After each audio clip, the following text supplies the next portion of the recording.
नमस्कार, स्वदेश विशेष देख रहे हैं आप। मैं हूं आपके साथ प्रशांत पांडे। डिफेंस सेक्टर में भारत का दम दिख रहा है। एक्सपोर्ट के आंकड़े हों, स्वदेशी मशीनें हों, लगातार हमारी बढ़ती छलांग हो, वो सब कुछ एक बेहतर डिफेंस सेक्टर की ओर इशारा कर रही है। मगर सवाल है कि स्वदेशी तकनीक का जो दम हम भर रहे हैं, वहां देरी से डिलीवरी और जो बड़े लक्ष्य हम लेकर चल रहे हैं, उसमें आत्मनिर्भर न बन पाने की जो चुनौती है हाल फिलहाल, वो बरकरार है। आज इसी पर करेंगे खास चर्चा।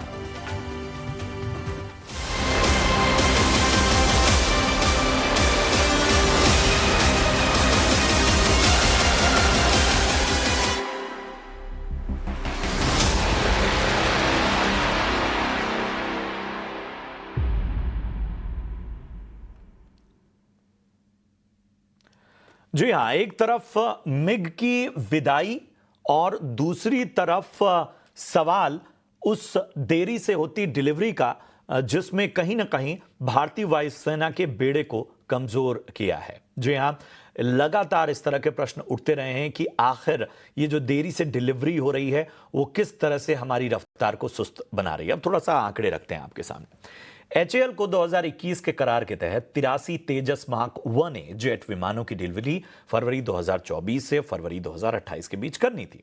अभी तक इसमें से जो डिलीवरी का आंकड़ा है वो वाकई बहुत सुस्त है। मीडिया रिपोर्ट्स की माने तो फाइटर जेट इंजन के मामले में अमेरिका भरोसेमंद पार्टनर नहीं है। एचएएल अमेरिकी कंपनी जी के साथ $1 अरब में 113 और ऐसे इंजनों के लिए एक और सौदा करेगा। टाइम्स ऑफ इंडिया की एक रिपोर्ट कहती है कि यह डील चीन और पाकिस्तान की नींद तो उड़ा देगी। इससे भारतीय वायुसेना का जंगी बेड़ा भी बुरी तरह अपडेट हो जाएगा। लेकिन सवाल है कि इसमें देरी इसको कहीं ना कहीं एक रोड ब्लॉक के तौर पर सामने आ रही है।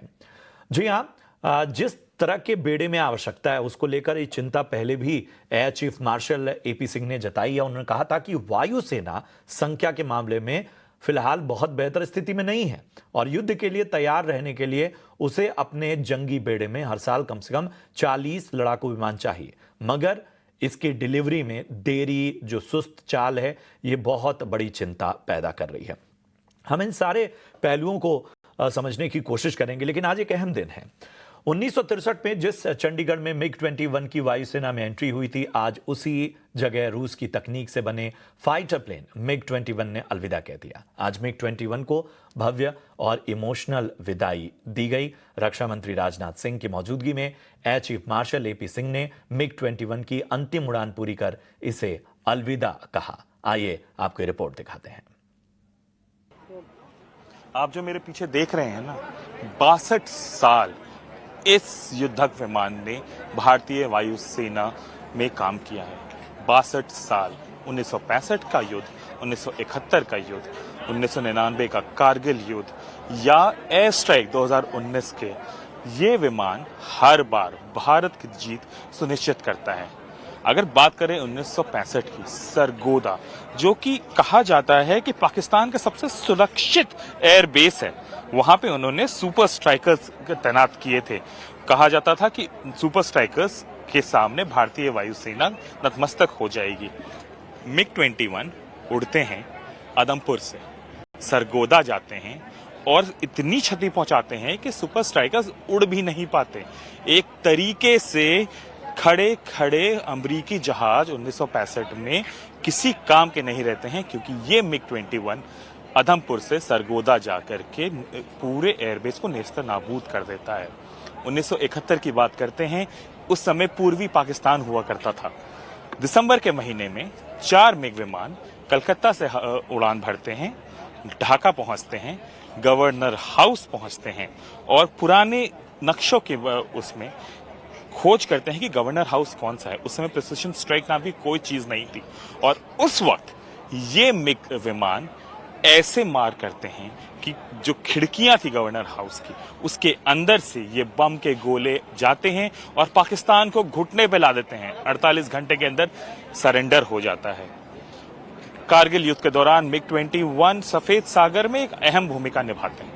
फिर चलिए आते हैं 2019 पे। 2019 में एयर स्ट्राइक होती है। एयर स्ट्राइक के बाद कुछ F-16 जो फिर से अमेरिकी जहाज हैं, पाकिस्तान यूज करता है, भारतीय सीमा के अंदर आते हैं। Wing commander Abhinandan Varthaman MiG-21 bison लेके उनका पीछा करते हैं, उनको गिराते हैं।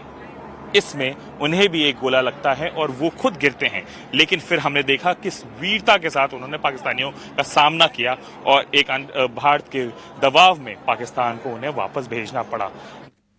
चलिए, तो जाहिर सी बात है, एक इतिहास और आज उसका एक अहम पड़ाव विदाई MiG-21 की, और यहाँ से एक तकनीक और बाकी चीज़ों के मामले में हम एक लीप लेंगे, एक अलग स्तर पे जाएंगे। आज हम चर्चा का जो पूरा एंगल रखने वाले हैं ना, मतलब ठीक है, हमें अपनी पीठ थपथपानी चाहिए, लेकिन हमें सुधारों की ओर ज़्यादा फोकस करना होगा।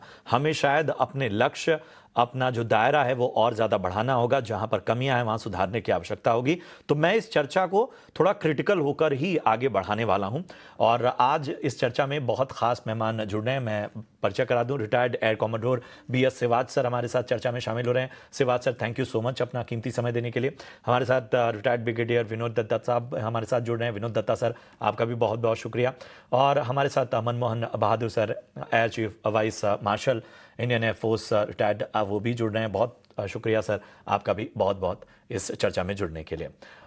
तो सिवाज सर, मैं आपसे ही चर्चा की शुरुआत करूंगा, और जैसा मैंने अपने ओपनिंग रिमार्क में कहा कि हमें थोड़ा क्रिटिकल होकर देखना होगा कि ठीक है, मिग रिटायर हो रहा है, लेकिन क्या हमारा जो जंगी बेड़ा है, जिसके बारे में खुद एयर चीफ इशारा कर चुके हैं कि जो रफ्तार है वो सुस्त है, इसे हमें मानना होगा, और इसमें कहीं से भी शक व शुबा नहीं है कि डिलीवरी और बाकी चीजों में देरी हो रही है।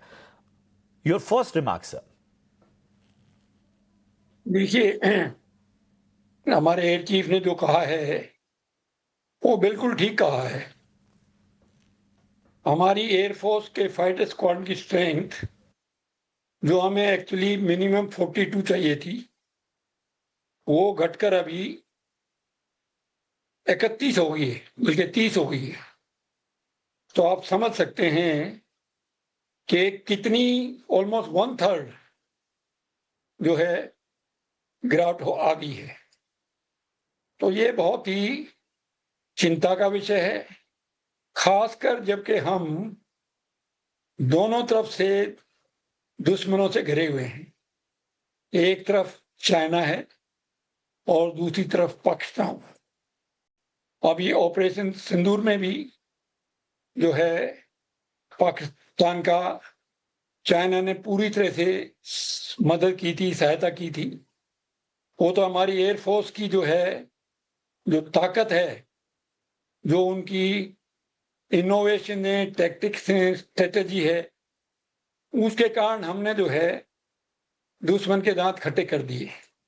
वरना हमारी जो फाइटर स्ट्रेंथ है वो काफी कम हो गई है। और अगर ये एक्चुअली लड़ाई और ज्यादा चलती और हमारे फाइटर्स को हमें इन्वॉल्व करना पड़ता दुश्मन के सामना करने के लिए, तो ये बहुत ही हमारे लिए चिंता का विषय होता है। एक्चुअली स्पीकिंग, अभी जो है ये 42 स्क्वाड्रन की जो स्ट्रेंथ है वो भी बहुत साल पहले डिसाइड की गई थी, तो उसको भी चेंज करने की बहुत सख्त जरूरत है। एक्चुअली अभी तो हमारे को कम से कम भी 62 स्क्वाड्रन चाहिए, नॉट 42, लेकिन वहां हमारे पास 31, so half of the strength है। अब देखिए चाइना के पास इतने ट्रेनर एयरक्राफ्ट हैं जो कि हमारे पूरे फाइटर भी नहीं है। तो आप समझ सकते हैं चाइना के पास लेटेस्ट टेक्नोलॉजी फाइटर्स हैं, J-20 है, J-35 है, स्टेल्थ एयरक्राफ्ट है, देखो बॉम्बर है उनके पास। तो ये सब जो है पाकिस्तान को भी ये चाइना दिया है पहले भी और आगे भी देगा। तो इससे जो है हमारी ये देश के लिए एक बहुत बड़ा खतरा है, और इस खतरे का सामना करने के लिए हमारे को जल्दी से जल्दी अपनी जो फाइटर स्क्वाड्रन है उसमें बढ़ोतरी करनी पड़ेगी। अब देखिए, आप जो है हम तेजस एयरक्राफ्ट को पहले तो इंजन की प्रॉब्लम थी, अब इंजन का थोड़ा सुना है कि सिस्टम ठीक हो गया, और लेकिन उसको भी खास भरोसे वाली बात नहीं है, क्योंकि अमेरिका में ट्रंप साहब भी अपने देश से काफी खफा हैं और पता नहीं कब वो इन इंजन की सप्लाई को फिर से रुकवा दें। अब जो है ज़्यादा जो हमारा HAL है वो हमें 16 एयरक्राफ्ट पर साल देगा। तो आप देख सकते हैं कि हमारी स्ट्रेंथ को पूरा करने के लिए हमें कितने साल लगेंगे। तो इसलिए बहुत ही आवश्यक है यही कि यही हम चिंता के साथ, जल्दी से मतलब हमेशा क्या होता है शिवाज सर कि जब भी कोई एक पड़ाव आता है, कोई डिफेंस डील होती है, तो हम हमेशा अच्छी अच्छी बातों में उलझ जाते हैं और कहीं ना कहीं जो सुधार वाली बात होती है ना, वो बैकग्राउंड में रह जाती है, उस पर बात नहीं होती। इसीलिए आज इस चर्चा को मैंने रखा हुआ है। मनमोहन सर, अच्छा लग रहा है आपसे बातचीत करते हुए। मैं कुछ आंकड़े रखना चाहूंगा।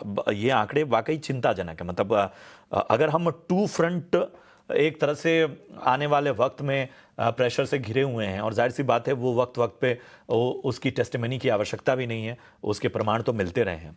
पाकिस्तान जो रिपोर्ट कहती है कि 25 लड़ाकू स्क्वाड्रन के साथ भारत के एकदम आसपास है। मतलब सर बता रहे थे कि 31 अगर हम उससे तुलना करें, चाइना से तुलना नहीं हो सकती, लेकिन चाइना से एक चीज अच्छी है कि वो इस तरह के कॉन्फ्लिक्ट से बचता है। तो चिंता थोड़ी पाकिस्तान वाले स्तर पे है और वहां से उसको सपोर्ट भी है। हमारी सुस्ती में मतलब क्या चीज ऐसी आपको दिख रही है, और क्या जिस बड़े लक्ष्यों की हम देख रहे हैं उसमें इस तरह की डिलीवरी में देरी, और आत्मनिर्भरता की बात जो हम कह रहे हैं उसमें अभी भी टेक्नोलॉजी ट्रांसफर, बाकी कई मोर्चों पर हम चुनौतियां देख रहे हैं। तो ये वाकई कंसर्न है सर आज के दौर की। जी धन्यवाद मेरे को प्रोग्राम पे लाने के लिए।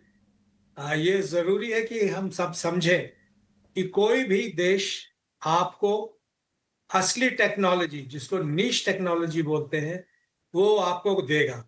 ये हमारी बिल्कुल गलत फहमी होगी कि रूस या अमेरिका या US या कोई भी, या फ्रांस, कोई आपको नीश टेक्नोलॉजी दे।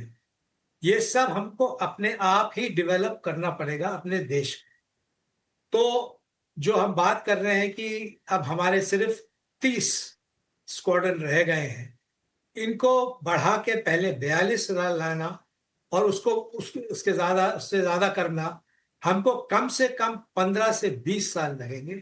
जिस हिसाब से HAL जो कि 16 हवाई जहाज तेजस हर साल बना सकता है, तो अभी तो तेजस सिर्फ 83 का ऑर्डर हुआ है, कल परसों 97 और की डील साइन हुई है। तो हमको ये देखना है कि तेजस को ही बनाने में जो करीब 200 अगर जहाज हम गिने तकरीबन, और अगर 16 ही बनते हैं तो कम से कम 15 साल लगेंगे वो तेजस को लाने में। तब तक जो है टेक्नोलॉजी कहां से कहां पहुंच गई। तो साथ में हमने तेजस के ऑर्डर तो दे दिए हैं, लेकिन जो अपग्रेडेशन होना पड़ेगा टेक्नोलॉजी का, वो जरूरी है कि वो किया जाए। तो जहां तक पाकिस्तान और चाइना का सवाल है, पाकिस्तान को एक तरह से सिर्फ एक ही फ्रंट देखना है, उसका ईस्टर्न फ्रंट, जो कि हमारा वेस्टर्न फ्रंट है, और साथ में पीछे उसकी मदद रहती है टर्की की, चाइना की, पहले ईरान भी उसकी मदद करता। तो चाहे पाकिस्तान से लड़ाई हो या चीन से हो, हमको ये समझ के चलना है कि दोनों सेनाएं एक तरह से किसी तरह से हमारे से लड़ रही है एक तरह। तो हमारा जो स्ट्रेंथ है, हमारी जो टेक्नोलॉजी है, उसको मैच करना पड़ेगा। कहाँ पे हमसे चूक हुई, ये पिछले पूरे 70 साल से देखा जाए तो हमको अपने आप में निर्भर होना चाहिए था। अमेरिका, अभी जो तेजस है वो अमेरिकन इंजन पे डिपेंडेंट है, और जैसे कमोडोर सिवाज साहब ने कहा कि कोई भी देश, चाहे आज दोस्त हो कल हमारा, इतनी दोस्ती कब हो सकती है, कोई आपको अपने इंटरेस्ट के खिलाफ सामान नहीं देगा। तो हमको एक इंजन बनाना है, हमको अपने इलेक्ट्रॉनिक्स अपने घर में बनाने हैं, air to air missiles indigenous होना जरूरी है, इलेक्ट्रॉनिक्स होना जरूरी है। तो इन सब के लिए आप ये समझ लीजिए कि तो इसको थोड़ा इंजन वाले मोर्चे पे आत्मनिर्भर हम क्यों नहीं हो पा रहे हैं, सवाल सबसे बड़ा यही है। और मैं ब्रिगेडियर दत्ता आपसे ही इस सवाल के साथ आता हूं। मतलब मुझे अगर जानकारी दुरुस्त है तो मतलब इसकी तैयारियां तो बहुत पहले से चल रही थी। कुछ फ्लैगशिप प्रोग्राम भी शुरू हुए, बहुत सारे वादे किए गए। मतलब ऐसी क्या चीज रोक रही है? देखिए, सबसे पहली चीज जो है, हमारे यहाँ we have no friendship with timelines. हमारे यहाँ सबसे बड़ी प्रॉब्लम यही है कि there is no work audit of all these companies, DRDO, ordnance factories. अभी इस सरकार ने ऑर्डिनेंस फैक्ट्रीज वगैरह को रीऑर्गेनाइज किया है, री इंजीनियर किया है। देखिए, जब तक आप अपना जो डिफेंस सिस्टम है उसके लिए टाइमलाइंस फिक्स नहीं करेंगे, जिस तरह से अभी मनमोहन सर ने बताया कि भाई देखिए किस तरह से टेक्नोलॉजी हर मतलब दिन बदलती जा रही है। जो आपका टेक्निकल बैटल एरिया है वो बिल्कुल टेक्नोलॉजी ड्रिवन है। तो जब तक हम अपनी जो सिक्योरिटी इंपरेटिव्स हैं या जो हमारी वल्नरेबिलिटीज हैं उनको ध्यान में रखते हुए, if we don't speed up our production, if we don't catch up with the technology, we will be left behind. और जिस तरह का देखिए माहौल बनता जा रहा है, जिस तरह के सूरत हाल समीकरण बन रहे हैं, भारत एक बहुत ही वल्नरेबल सिचुएशन में है। पहले हम टू फ्रंट वॉर की बात करते थे, बल्कि अभी तो we have a 360 degree front war, क्योंकि भारत सिवाय भूटान के हमारे आसपास कोई भी हमारा शुभचिंतक नहीं है। तो जब तक सरकार इनको टाइमलाइंस नहीं देगी, जब तक सरकार इनके ऊपर मतलब एक वर्क ऑडिट ऑर्डर नहीं करेगी, तब तक भारत के लिए इस तरह के जो प्रोडक्शंस हैं, डिफेंस प्रोडक्शंस, उनमें स्लिपेजेस आती रहेंगी। बिल्कुल। तीसरी चीज देखिए, आप जब तक आपके पास इस तरह के ऑर्डर्स एक तो देश के लिए और विदेशों के लिए नहीं होंगे, तब तक आपका डिफेंस प्रोडक्शन आगे नहीं चलेगा। तो इन सब चीजों को ध्यान में रखते हुए, अब आपको याद होगा जब हम यंग ऑफिसर्स होते थे तब हम सुना करते थे कि साहब तेजस आएगा, तेजस आएगा। और आज आप वही देखिए, वही जैसा भी मैं बताया, बात कह रहा हूं कि अगर हम यहां से भी जिन बड़े लक्ष्यों को देख रहे हैं और उनको पूरे होने में भी अगर एक डिकेड लग जा रहा है या डिकेड से ज्यादा लग जा रहा है, और तब तक तो दुनिया इक्वेशन पता नहीं क्या क्या बदल जाएंगे। मतलब भारत अमेरिका के रिश्तों में भी नरमी गर्मी चली रही है, तमाम चीज़ें हम देख ही रहे हैं। तो ये डिपेंडेंसी भी बहुत कुछ कहीं ना कहीं चुनौती खड़ी कर सकती है। चलिए, चर्चा में यहाँ पर हमें एक ब्रेक के लिए रुकना होगा। ब्रेक के उस पार आएंगे तो ज़रा इन सुधारों के अलावा अपनी ताकत की भी बात करेंगे। मतलब जाहिर सी बात, डिफेंस एक्सपोर्ट बढ़ रहा है, बहुत सारी चीज़ों में बेहतर हुए हम, लेकिन आवश्यकता है और मजबूती की। फिलहाल इस छोटे से ब्रेक के बाद चर्चा जारी रखेंगे।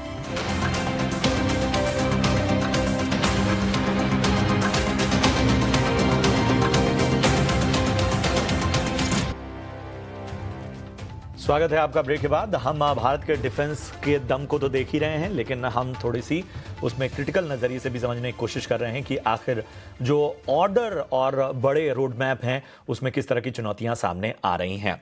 तो डिफेंस का अगर हम भारत पे फोकस देखें तो आप देखेंगे कि रक्षा मंत्रालय ने 15 साल का अभी हाल ही में रोड मैप पेश किया। 30,000 करोड़ के कैपेक्स प्लान की बात की जा रही है, और जैसे तमाम हमारे एक्सपर्ट कह रहे हैं कि जो तमाम चीजें चल रही हैं उसमें आप देखेंगे 10-15 साल बाद वो चीज डिलीवर होगी या उस चीज में हम जो बड़े लक्ष्य देख रहे हैं वहां अचीव होगा।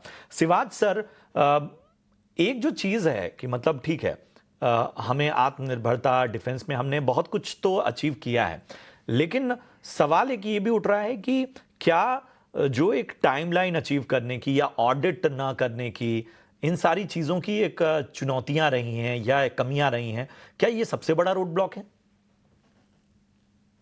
देखिए,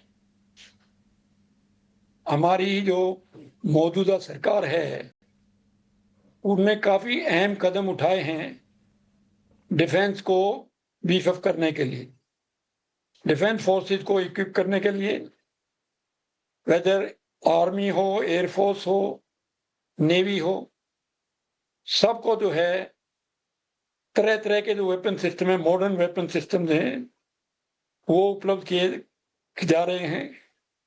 और अभी जो है हमने जो मैन्युफैक्चरिंग है इंडिया में, जो आत्मनिर्भर मेक इन इंडिया के हिसाब से है, तो उसमें काफी हमने जो है उपलब्धि प्राप्त की है, काफी सक्सेसफुल रहा है। हमारे जो इक्विपमेंट, मिलिट्री इक्विपमेंट है, वो जो भारत में बनाए गए हैं, वो किसी भी अच्छे वेपन सिस्टम वर्ल्ड में उनके साथ मुकाबला कर सकते हैं। तो ये काफी प्रूव भी हो चुका है।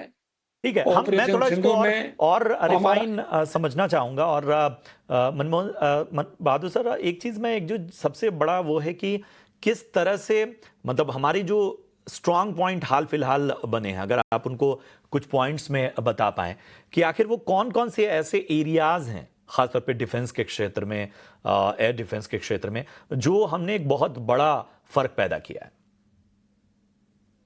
पहले ये समझ लीजिए कि जहां तक देश की रक्षा का सवाल होता है तो सच बोलना बहुत जरूरी है, वरना we should not buy our own propaganda, that's important. जो आपने technology perspective and capability road map TPCR की बात करी, वो 15 साल की विश लिस्ट है कि हमारी जो सेनाएं हैं वो ये उपलब्धियां प्राप्त करनी चाहेंगी, वो ये टेक्नोलॉजी प्राप्त करनी चाहेंगी। ये विश लिस्ट है जो कि इंडस्ट्री को दी गई है कि आप जो है इस तरफ काम करें। इसका बजट से कोई रिलेशनशिप नहीं है। तो जो भी फिगर आपने कही थी 30,000 करोड़ या जो कहा था आपने, वो उसका जनरल कॉस्ट है। ये जरूरी नहीं है कि वो पैसा सरकार दे, बहुत सारी और चीजों पे डिपेंड करता है। तो ये ध्यान रखें, TPCR का मतलब ये है, technology perspective and capability road map. Okay, दूसरी बात जो आपने कहा कि हमारी क्या क्या उपलब्धियां रही हैं, उपलब्धियां काफी हैं, हमें बहुत सारे स्टेप्स लेने हैं। जो हमारी जो OFB ऑर्डिनेंस फैक्ट्रीज है उनको रिवैम्प किया गया है और 7 उनकी एजेंसीज बनाई गई हैं और वहां से जो है डिफेंस एक्सपोर्ट्स बढ़े हैं। पर किस तरह के डिफेंस एक्सपोर्ट्स बढ़े ये जरूरी है। ध्यान रखें, अभी भी हिंदुस्तान जो है वर्ल्ड का सेकंड लार्जेस्ट इंपोर्टर है, सेकंड लार्जेस्ट। तो हमको बहुत सारे कदम अभी लेने हैं। हम एक्सपोर्ट कर रहे हैं। इंपोर्टर से एक्सपोर्टर वाली जो यात्रा है ये बहुत इंपॉर्टेंट है। हमने बहुत बड़ा फर्क तो पैदा किया है, लेकिन उसमें किन किन क्षेत्रों में, जी सर कुछ कह रहे थे आप? जी, मैं ये कहना चाहता हूं कि ये समझना जरूरी है कि जो हम एक्सपोर्ट कर रहे हैं, आर्टिलरी गन्स कर रहे हैं, ब्रह्मोस मिसाइल्स फिलीपींस को दी गई है, Akash missile defence systems, air defence systems वो दिए गए हैं। पर जो मेजर आइटम्स हैं जिससे कि देश की स्थिति वो इंपोर्टर्स लिस्ट में कम होती है, वो अभी भी हम बिल्कुल उस दिशा में काम करना। मेरे पास समय बहुत कम है, एक आखिरी सवाल के साथ विनोद सर मैं आपके पास आऊंगा। हमें ये बताइए कि मतलब ऐसा क्या चीज है, क्या चीजें ऐसी चुनौतियां आती हैं कि हम जवाबदेही नहीं तय कर पा रहे हैं? मतलब जो चीज स्पष्ट दिख रही है डिलीवरी नहीं हो पा रही है, जिसको सेना के जो प्रमुख हैं वो भी साफ साफ बोल रहे हैं, फिर ऐसी क्या चुनौती आ जाती है? देखिए, जो सबसे बड़ी चुनौती है वो है लैक ऑफ पॉलिटिकल विल। और जब तक ये विल नहीं रहेगी कि साहब हमें डिफेंस को तरजीह देनी है। आपने देखा होगा कि एयर चीफ ने ये बताया था बिल्कुल साफ कि भाई हमारी कैपेबिलिटीज क्या हैं। हर 3 महीने में इस तरह का अपडेट मिनिस्ट्री ऑफ डिफेंस को दिया जाता है कि हमारा कॉम्बैट स्टेमिना कितना है, हमारा लॉजिस्टिक स्टेमिना कितना है, कितने दिन की अवेलेबिलिटी हमारे पास है, चाहे वो एमिनेशन के मामले में हो, इक्विपमेंट रिलायबिलिटी क्या है, इक्विपमेंट के मतलब किस फेज में है, वो एक्सप्लॉयटेशन फेज में है या फेज आउट फेज में है। तो इन सब चीजों को सरकार से अवगत कराया जाता है। लेकिन जहां देखिए सबसे बड़ी चीज है कि इंडिया में जो डिफेंस मिनिस्टर है वो मेरे हिसाब से कोई डिफेंस बैकग्राउंड का ऑफिसर होना चाहिए। ठीक है, ये सारी चीजें हैं और ये वाकई इनको अलग स्तर पे देखना होगा, तभी जाके हम शायद अपनी कमियों को, अपने जो भी रोड ब्लॉक्स हैं उनको हटा सकते हैं। मेरे पास समय कम है इसलिए मैं इस चर्चा को आगे नहीं बढ़ा सकता। शुक्रिया करूंगा अपने तमाम पैनलिस्ट का, एक्सपर्ट्स का इस चर्चा में जुड़ने के लिए। उम्मीद करते हैं कि आज की स्वदेश विशेष की चर्चा आपको पसंद आई हो। फिलहाल हमें दीजिए इजाजत, नमस्कार।